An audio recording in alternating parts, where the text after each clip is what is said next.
Operator से class start कर रही हूँ आज, ठीक है। चलिए ऑपरेटर डाल लीजिए।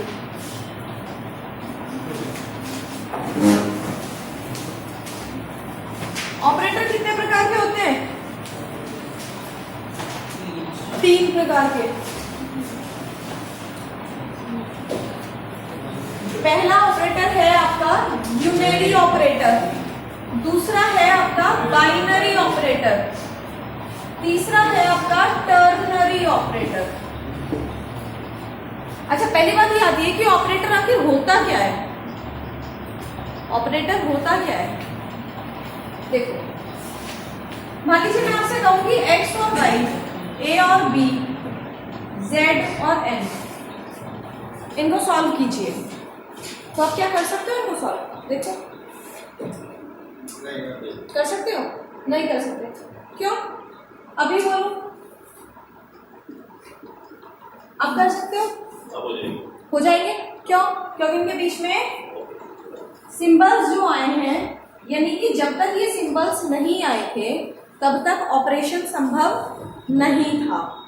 यानी कि वो सिंबल्स जिनसे ऑपरेशन संभव होता है उनको क्या बोलते हैं? ऑपरेटर। और जिन पर ऑपरेशन किया जाता है उनको क्या बोलते हैं? ऑपरेंड्स। RANDS, उनको बोलते हैं ऑपरेंड्स। बात समझ में आ गई? अब बात ये आती है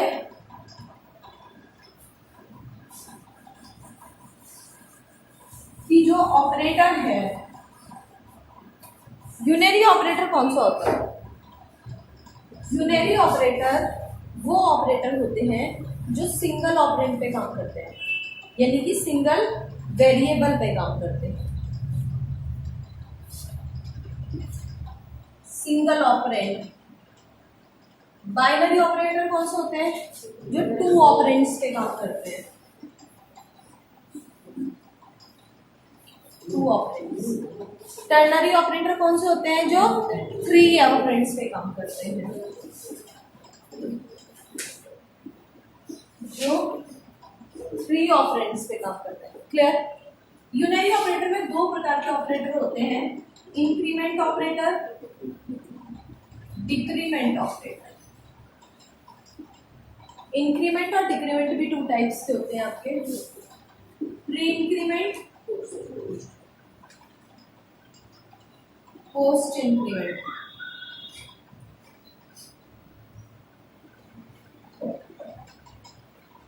डिक्रीमेंट भी 2 टाइप्स का होता है, प्री डिक्रीमेंट, पोस्ट डिक्रीमेंट। ठीक है। बाइनरी ऑपरेटर चार्ट बना लीजिएगा फटाफट, पहले बार पूरा कर लूं फिर एक बार आप चार्ट से बना लीजिएगा। अरिथमेटिक ऑपरेटर, रिलेशनल ऑपरेटर और logical operator, assignment operator,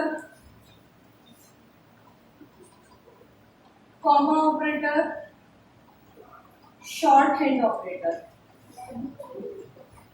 ternary operator के बाद सिंगल एक ही टाइप का होता है जिसको बोलते हैं कंडीशनल ऑपरेटर। फटाफट इस चार्ट को ड्रॉ कीजिए, फिर मैं 1 बाय 1 एक एक्सप्लेन करती हूँ।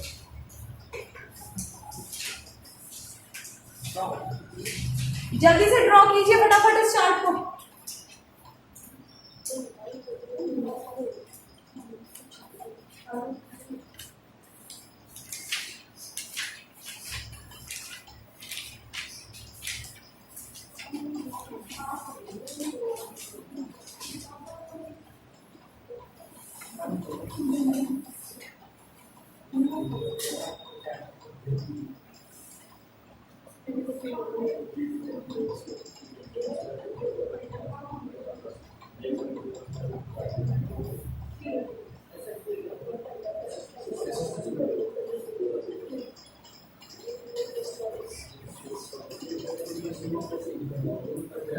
हो गया क्या सबका कॉपी? हाँ जी, हो गया। चलिए,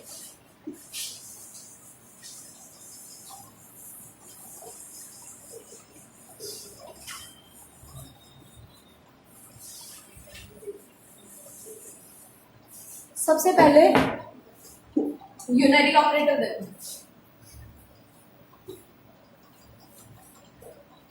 यूनरी ऑपरेटर लिखिए फटाफट।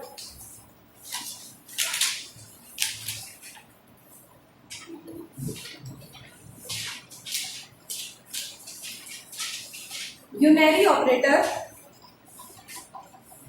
वह ऑपरेटर होते हैं, यूनरी ऑपरेटर वह ऑपरेटर होते हैं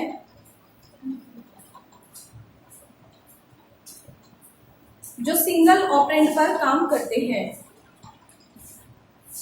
यूनरी ऑपरेटर वह ऑपरेटर होते हैं जो सिंगल ऑपरेंड पर काम करते हैं।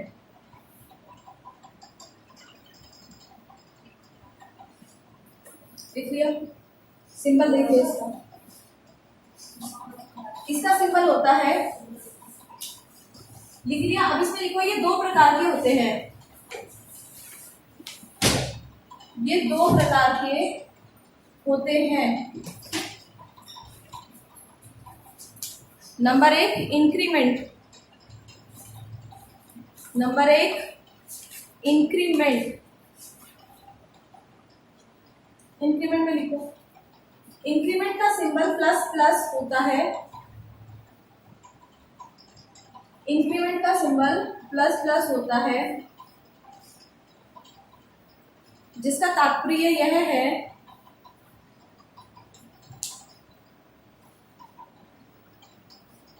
कि वैल्यू को 1 से इंक्रीज कर दिया जाए, कि वैल्यू को 1 से इंक्रीज कर दिया जाए,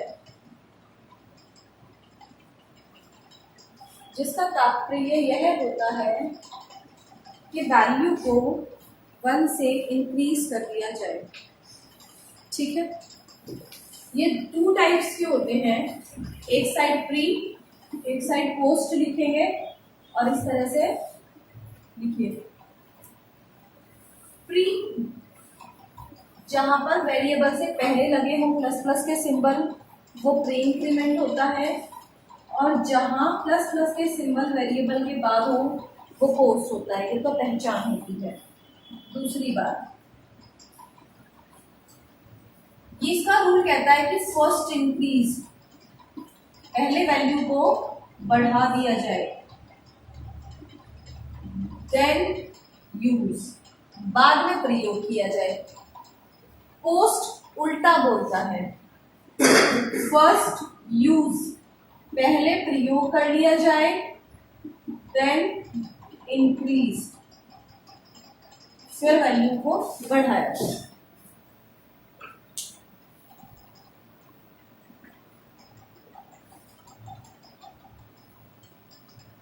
हो गया?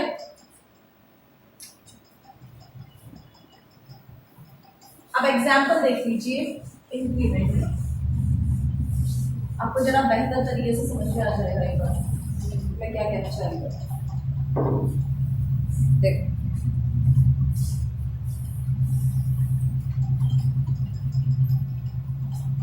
Integer x is equal to 4, y is equal to 2, z is equal to 3. Integer r is equal to 0.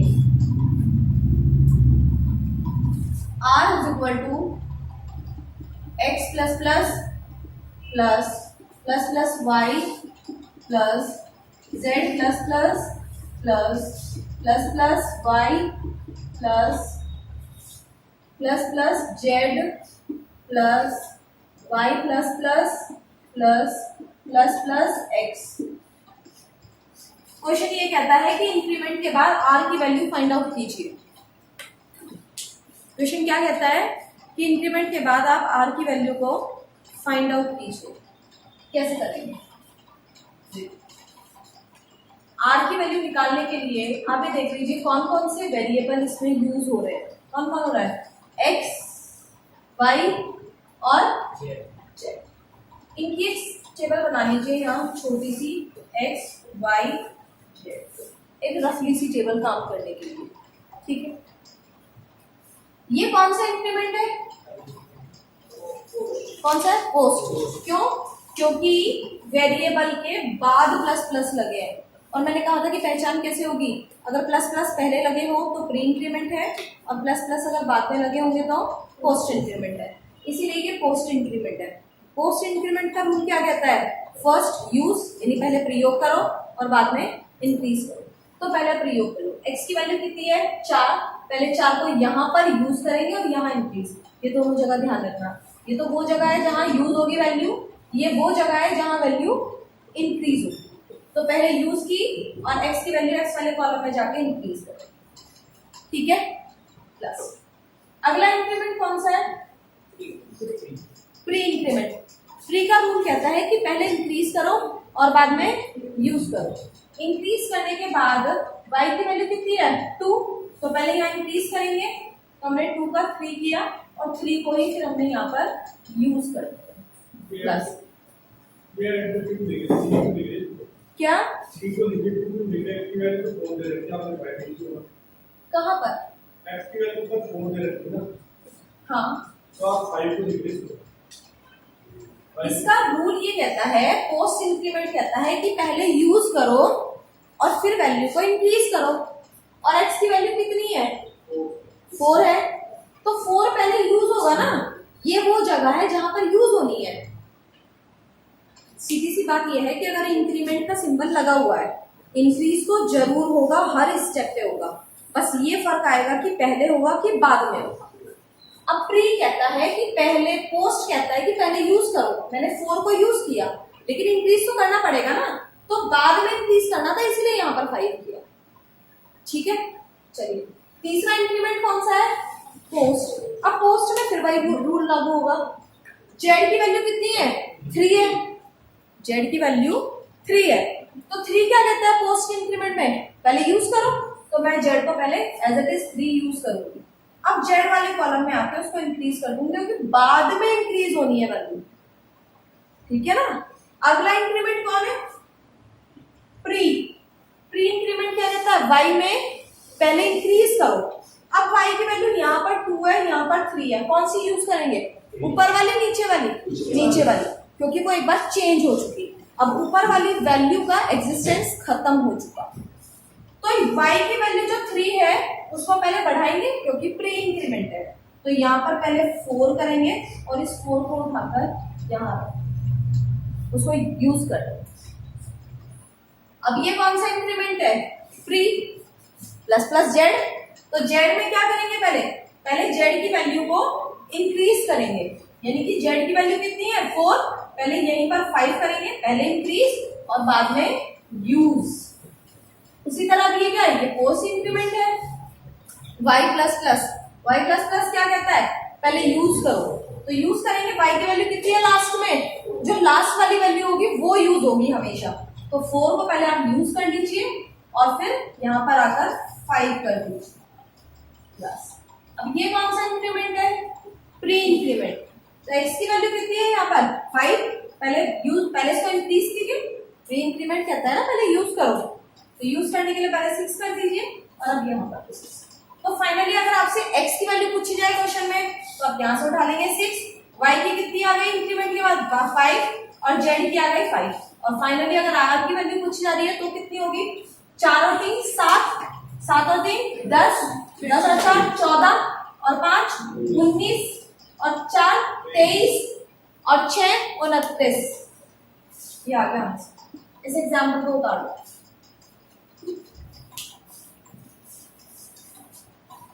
करो कॉपी फटाफट।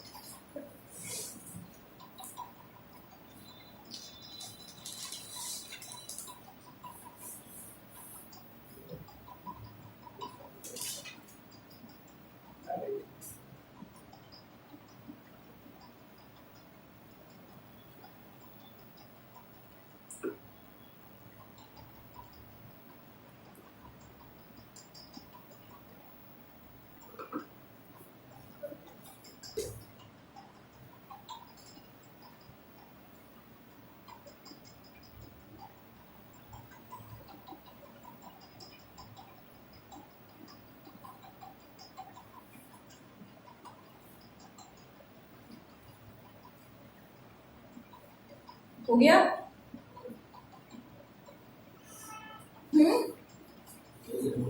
हो गया? कर दो इरेज?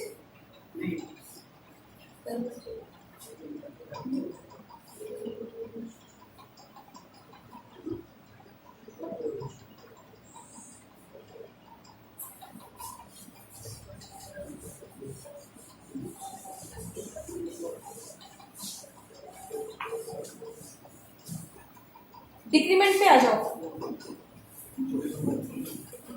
दूसरा कौन था? यूनरी ऑपरेटर में दूसरा कौन था? डिक्रीमेंट। डिक्री जैसे इंक्रीमेंट का सिंबल प्लस प्लस होता है, वैसे डिक्रीमेंट का सिंबल क्या होता है? Minus minus. लिख लीजिए कि वैल्यू को 1 से डिक्रीज कर देना, वैल्यू को 1 से डिक्रीज कर देना। ये भी 2 टाइप्स का ही होता है, एक साइड प्री लिख लीजिए, एक साइड पोस्ट लिख लीजिए। प्री डिक्रीमेंट की पहचान होगी जिस वेरिएबल से पहले माइनस माइनस लगा होगा, और पोस्ट डिक्रीमेंट की पहचान होगी जिसमें वेरिएबल के बाद माइनस माइनस लगा होगा। इसका भी रूल सेम है, फर्स्ट डिक्रीज, यानी पहले वैल्यू को घटाइए देन यूज, बाद में यूज कीजिए। सेम प्रोसेस यहां पर भी, फर्स्ट यूज पोस्ट डिक्रीमेंट है तो पहले वैल्यू यूज होगी, उसके बाद आपका देन डिक्रीमेंट, फिर वैल्यू घटेगी। ठीक है, चलिए अब इसका एग्जांपल देखते हैं।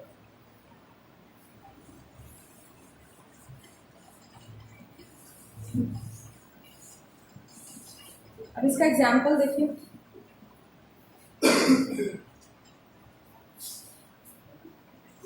Integer a is equal to 6, b is equal to 8 और c is equal to 7। Integer r is equal to 0, r is equal to a minus minus minus minus b minus minus c, b minus minus minus minus a, b minus minus c minus minus. इसमें भी कहता है कि finally r की value बताइए क्या होगी decrement के बाद, और a b c में से किसी की पूछ लेगा तो उसकी भी निकाल लेंगे। ठीक है ना, सेम वही काम करेंगे। कौन कौन से वेरिएबल यूज हो रहे हैं? a b और c। a b c की छोटी सी रफली टेबल बना लीजिए, नीचे बना ली। पहला डिक्रीमेंट कौन सा है?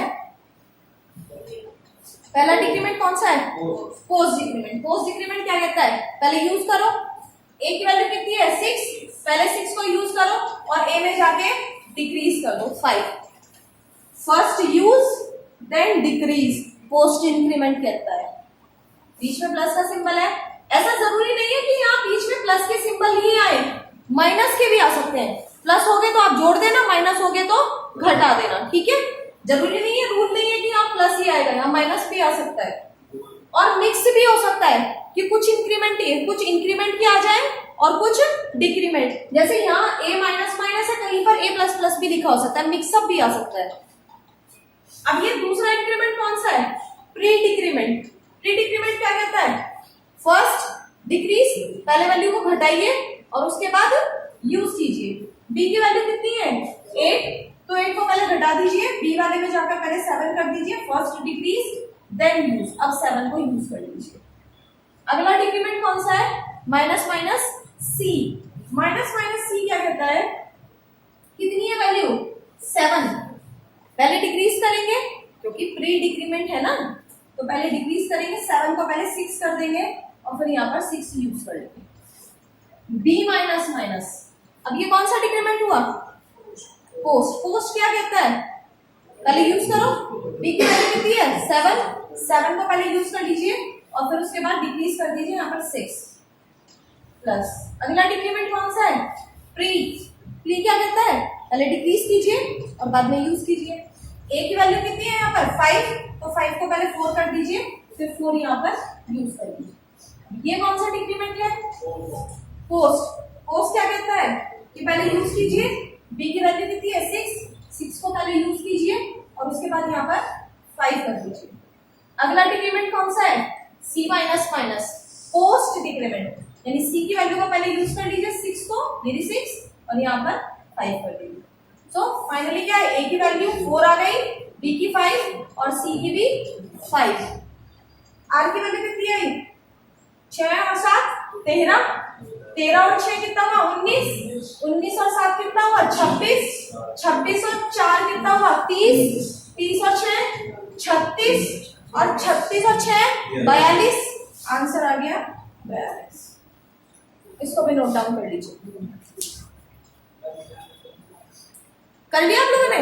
ठीक, जिसे नहीं किया बता दीजिए, कीजिए फटाफट से।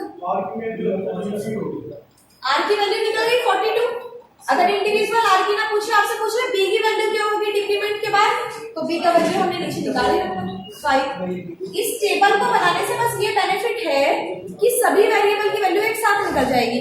एग्जामिनर आपसे जौन से वेरिएबल की पूछे आप उसकी राइट डाउन कर देते।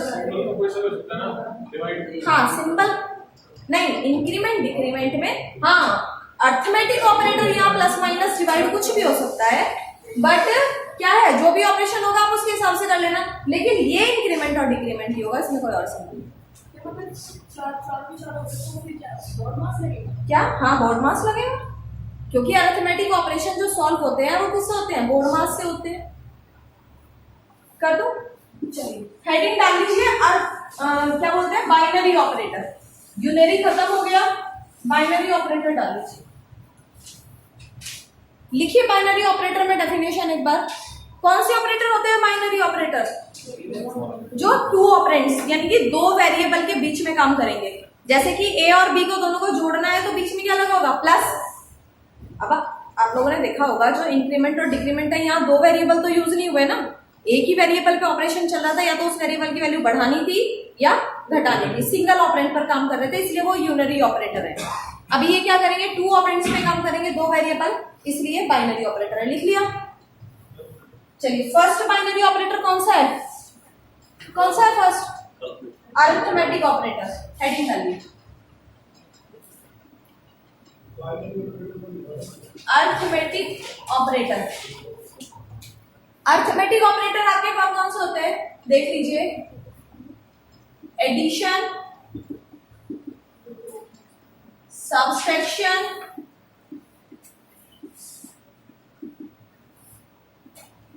Multiplication,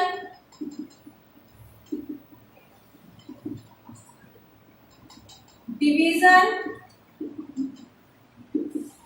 modulus.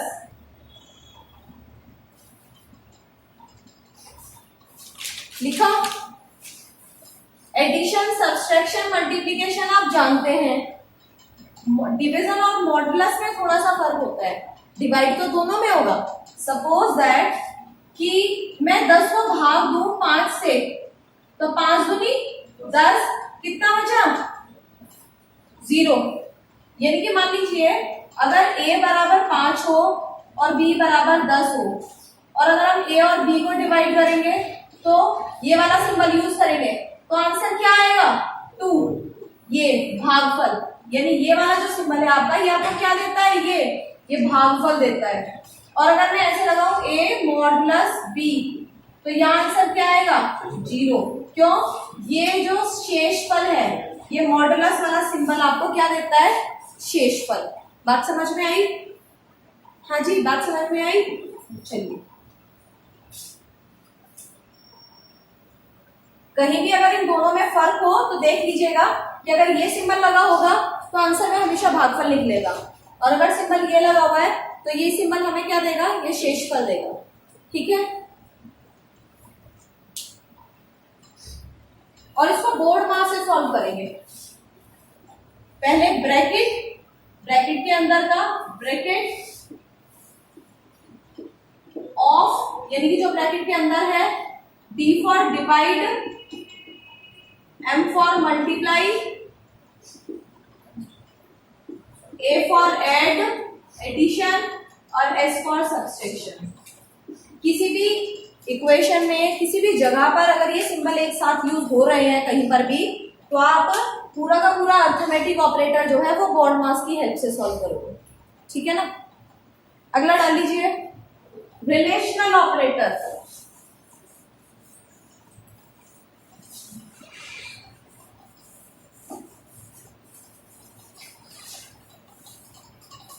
कौन सा है? Relational operator.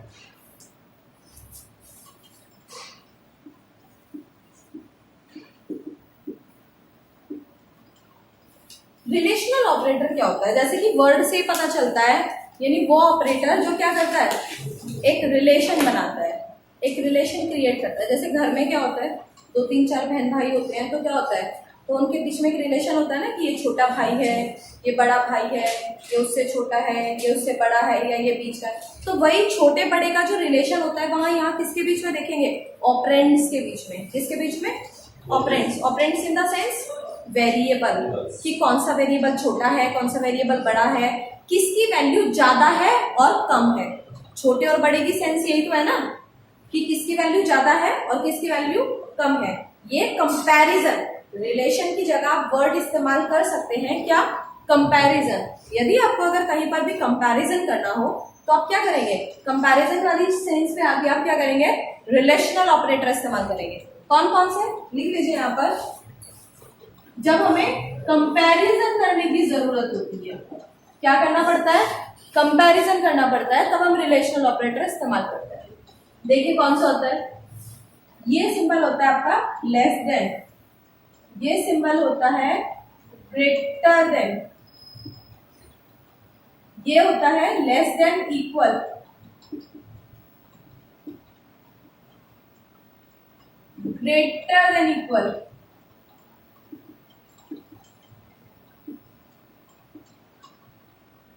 अच्छा, अगर बराबर किसी चीज को चेक करना हो तो आपने देखा होगा हम अब तक ये वाला सिंबल लगाते हैं। हाँ जी, ये सिंबल लगाते हैं ना इक्वल के लिए, लेकिन यहाँ प्रोग्रामिंग में ऐसा नहीं करेंगे। प्रोग्रामिंग में अगर आपको किसी भी चीज को, किसी भी दो वेरिएबल को ये देखना हो कि दोनों की वैल्यू बराबर है क्या, तो आप डबल इक्वल लगाएंगे। ठीक है। और अगर ये देखना हो कि बराबर है कि नहीं है, तो उनके लिए नॉट इक्वल। ये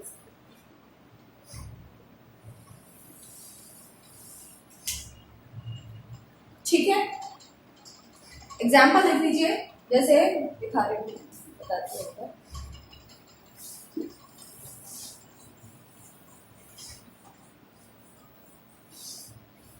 एग्जाम्पल देख लीजिए।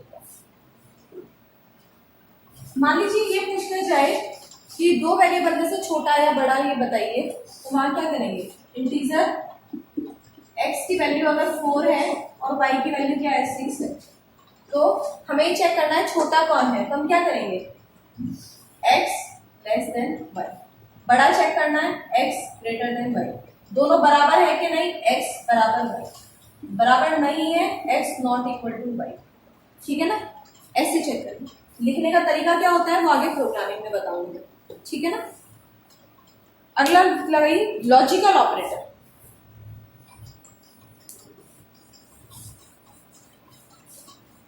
लॉजिकल ऑपरेटर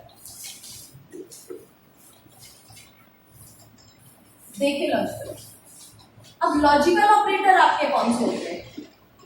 लॉजिकल ऑपरेटर वो होते हैं जो एक या एक से ज्यादा एक्सप्रेशन को कंबाइन करते हैं। मान लीजिए दो ऑपरेटर हैं, तो मैंने दो के बीच में डायरेक्टली लिख दिया कि x लेस देन y।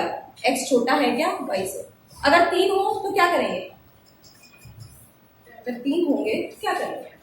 मान लीजिए हमने कहा integer x equal to 4, y equal to 6, z is 2। हम कह रहे हैं सबसे छोटा कौन है, तो हमें पहले वाले वेरिएबल का कंपैरिजन बाकी के दोनों के साथ करना पड़ेगा ना। तो यहाँ दो एक्सप्रेशन खड़े हो गए, x छोटा है क्या y से और x छोटा है क्या z से। तो जहां आपके एक या एक से ज्यादा क्या जाते हैं, ये एक्सप्रेशन आ जाते हैं, तो वहां आप इनको बीच में जोड़ने के लिए यानी प्लस कंबाइन करने के लिए ये जगह कौन सा ऑपरेटर इस्तेमाल करते हो? Logical operator. लॉजिकल ऑपरेटर आपके तीन होते हैं, एक ये होता है एंड ऑपरेटर, एक ये होता है और एक ये होता है नॉट। ठीक है ना। अब जिसकी जहां जहां जरूरत होगी वो मैं बताते चलूंगी। ये तीन ऑपरेटर है, ठीक है। इनका एक छोटा सा ग्राफ देख लीजिए।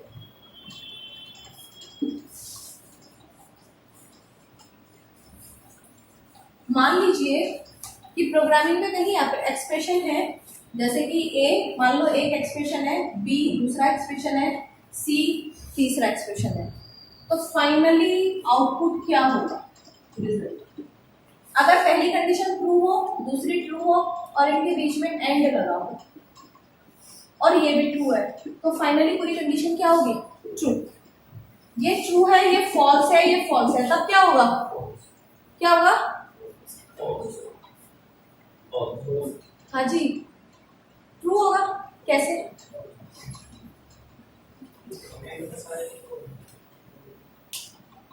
जब जागो तभी सवेरा।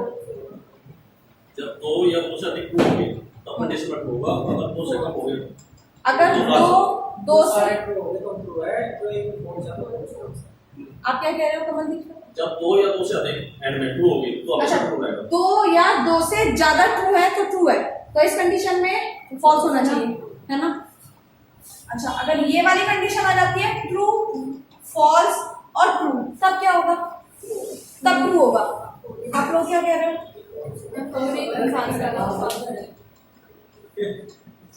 पीछे वाले विशाल, फॉल्स होगा इस कंडीशन में भी और इसमें भी फॉल्स होगा। क्यों? सही बोल रहे हैं। एंड ये बोलता है कि आई नीड ऑल ट्रू, मुझे सारी ट्रू चाहिए। अगर एक भी सिचुएशन, मान लीजिए एक एक्सप्रेशन के अंदर एक कंडीशन में 10 या 11 कंडीशन लगी हुई हैं और 10 के 10 ट्रू है और केवल एक फॉल्स है, तो भी पूरा का पूरा एक्सप्रेशन क्या होगा?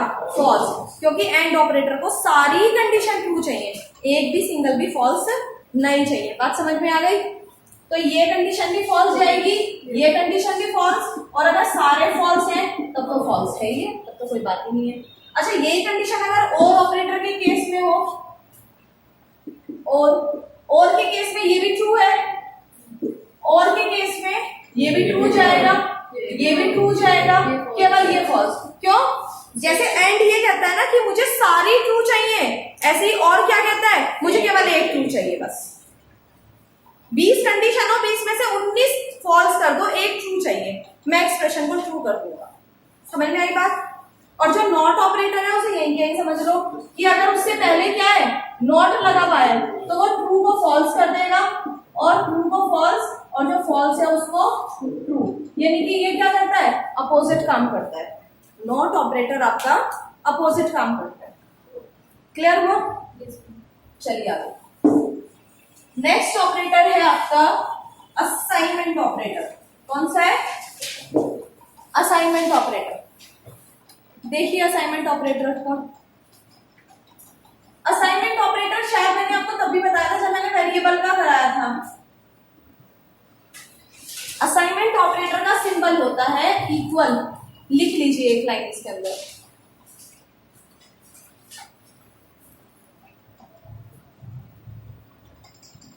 असाइनमेंट ऑपरेटर का सिंबल इक्वल होता है, जिसमें वैल्यू को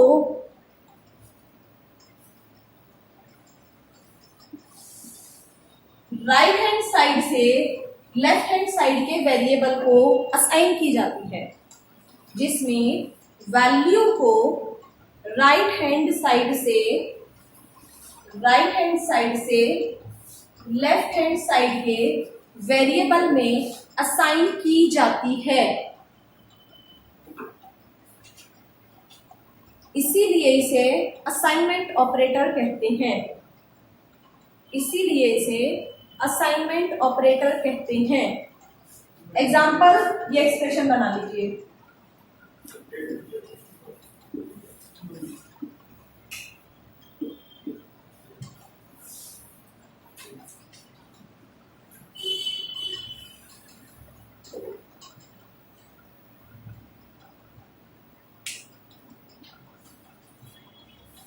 हो गया। चलिए नेक्स्ट है आपका क्या, कॉमा ऑपरेटर। देखिए जरा, कॉमा ऑपरेटर, ये इसका सिंबल बना लीजिए कॉमा ऑपरेटर का। लिखिए इसमें भी एक लाइन। जब एक ही लाइन में एक से ज्यादा वेरिएबल, जब एक ही लाइन में एक से ज्यादा वेरिएबल डिक्लेयर करने होते हैं, एक से ज्यादा वेरिएबल डिक्लेयर करने होते हैं, तब कॉमा ऑपरेटर का इस्तेमाल किया जाता है। फॉर एग्जाम्पल यहां पर देख लीजिएगा, integer x is equal to 10, यहां क्या है, सिंगल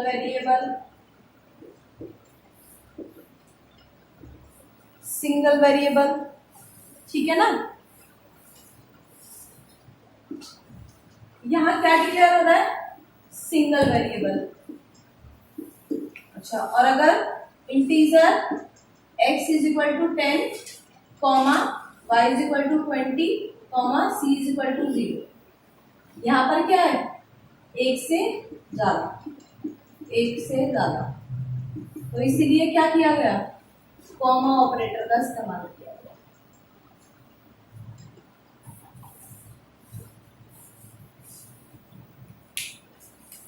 ये लिख लीजिए।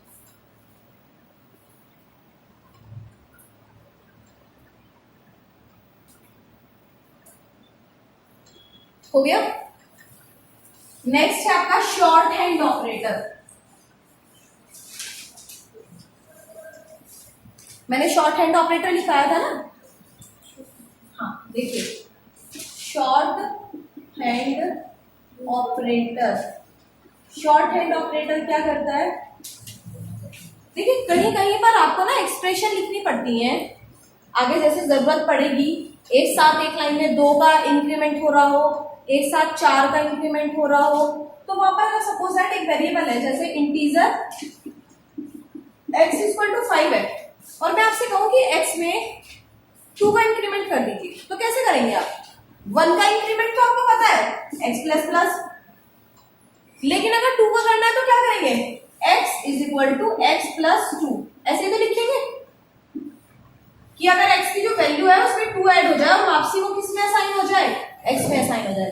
यानी एक तरफ एक्सप्रेशन लिखी हुई है, इधर ये असाइनमेंट ऑपरेटर है, इधर वेरिएबल, तो राइट साइड से वैल्यू लेफ्ट में जाएगी, तो यानी कि क्या होगा, ये x में 2 ऐड हो जाएगा और ये x में चला जाएगा। ऐसे ही तो लिखोगे, क्यों भाई,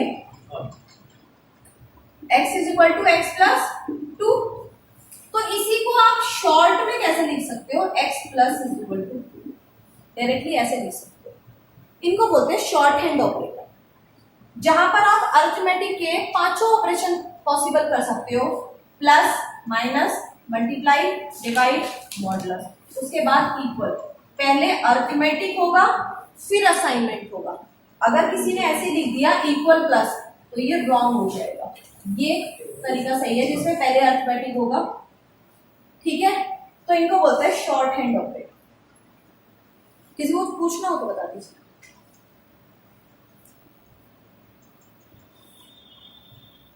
हो गया, बाइनरी ऑपरेटर फिनिश। तीसरा ऑपरेटर था टर्नरी ऑपरेटर, वो आपको इफ एल्स की क्लास में पता चलेगा, क्योंकि टर्नरी ऑपरेटर क्या है, एक सब्स्टिट्यूट है इफ एल्स का। इफ एल्स के जरिए हम जो स्टेटमेंट 3 या 4 लाइनों में लिखते हैं कंडीशनल ऑपरेटर की मदद से, वही क्या है, एक लाइन में लिखे जा सकते हैं। वो मैं बाद में बताऊंगी। ऑपरेटर फिनिश हो गया।